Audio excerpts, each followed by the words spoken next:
నమస్కారం. ఈటీవీ 360కి స్వాగతం. ముందుగా ప్రధానాంశాలు.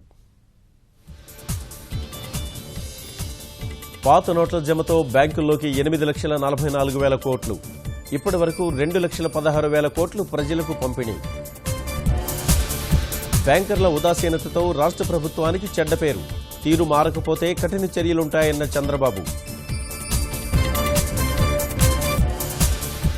చిన్న నీటి ప్రాజెక్టుల ఆలస్యంపై సీఎం అసంతృప్తి.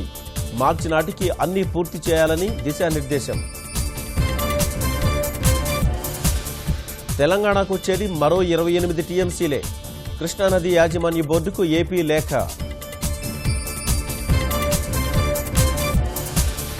కృష్ణా డెల్టాను ఆదుకున్న పట్టిసీమ జలాలు. గోదావరి నీటితో 40,000 ఎకరాల్లో పంటకు ప్రయోజనం. మహారాష్ట్ర పురపాలక ఎన్నికల్లో భాజపా విజయదుందుభి. ఏమాత్రం ప్రభావం చూపని పెద్ద నోట్ల రద్దు అంశం. నేటి నుంచి మకావ్ ఓపెన్ గ్రాండ్ ప్రీ పోరు. వ్యూహాలతో సిద్ధమవుతున్న భారత షట్లర్లు. అమరావతిలో అద్భుత రీతిలో ఈటీవీ ఆంధ్రప్రదేశ్ కార్తీక దీపోత్సవం. ఆధ్యాత్మికతలో ఓలలాడిన భక్తజనం.